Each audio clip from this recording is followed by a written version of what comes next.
À la naissance, il existe un stock de cellules appelé ovocytes dans l'ovaire de la petite fille.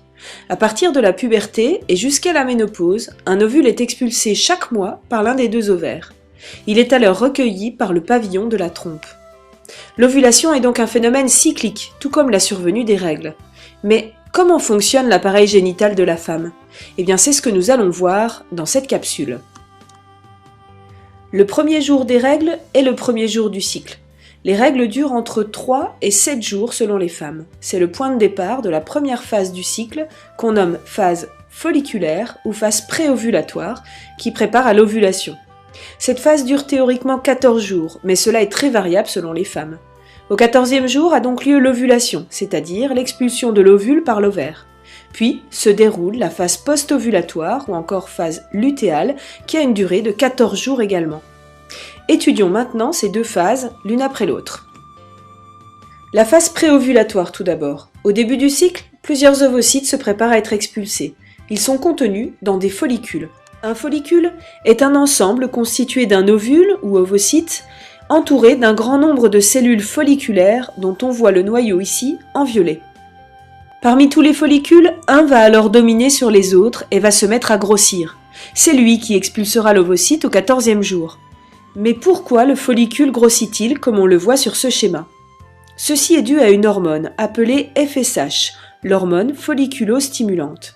Celle-ci est fabriquée par l'hypophyse, qui est une petite glande située ici à la base du cerveau. Comme son nom l'indique, cette hormone va venir stimuler les follicules dans l'ovaire. Sous l'action de la FSH, les cellules folliculaires qui entourent l'ovocyte se multiplient. Ainsi, le follicule grossit. Or, les cellules folliculaires fabriquent elles-mêmes une hormone, l'œstrogène. Donc plus on avance dans le cycle, et plus le nombre de cellules folliculaires augmente, et plus le taux d'œstrogène augmente également.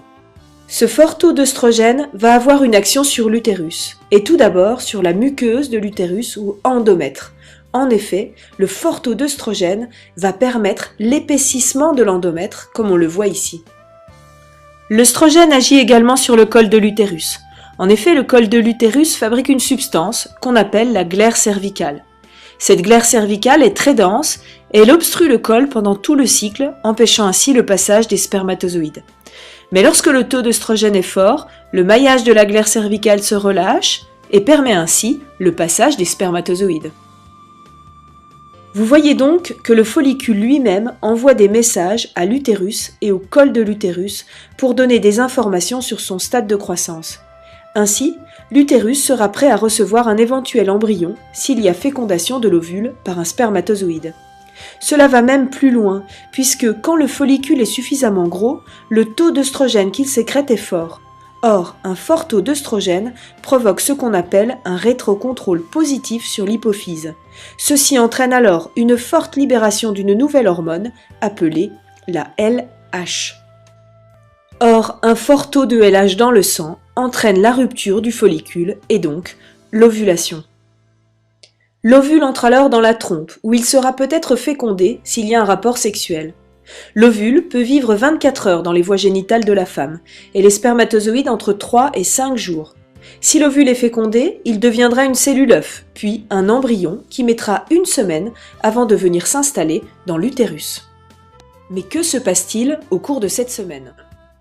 Tout d'abord, les cellules folliculaires qui sont restées dans l'ovaire vont sous l'action de l'hormone envoyée par l'hypophyse, qu'on appelle la LH, se transformer en cellules lutéales pour former un ensemble qu'on appelle le corps jaune. C'est pour cette raison que la LH est appelée hormone lutéinisante. Ces cellules lutéales du corps jaune vont alors sécréter de l'œstradiol et une nouvelle hormone, de la progestérone. La progestérone va agir sur l'endomètre pour augmenter la vascularisation et l'apparition de glandes. Tout ceci permettra de bien nourrir l'embryon qui viendra peut-être se fixer 1 semaine après la fécondation, donc vers le 21e jour du cycle. S'il y a fécondation, l'embryon s'implante donc et produit une nouvelle hormone qu'on appelle l'HCG. Cette hormone permet le maintien du corps jaune. Celui-ci continue alors à produire de la progestérone et de l'œstradiol, ce qui permet de maintenir l'endomètre et donc l'embryon. Après 3 mois de grossesse, ce sera le placenta qui viendra petit à petit remplacer le corps jaune en produisant lui-même la progestérone. Mais s'il n'y a pas fécondation, le corps jaune s'atrophie, alors le taux d'hormones chute, ce qui provoque l'élimination de l'endomètre et donc les règles. Ce faible taux d'hormones entraîne alors la sécrétion de FSH par l'hypophyse et un nouveau cycle peut alors débuter. Reprenons les différentes étapes en les suivant sur des graphiques qui représentent l'évolution du taux des hormones sécrétées par l'hypophyse et l'évolution du taux des hormones sécrétées par les ovaires au cours du cycle.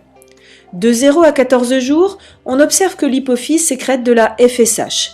Cette FSH vient agir sur les ovaires pour permettre la croissance des follicules. Les cellules folliculaires vont alors se multiplier et fabriquer de plus en plus d'œstrogènes. L'œstrogène permet alors la croissance de l'endomètre au niveau de l'utérus.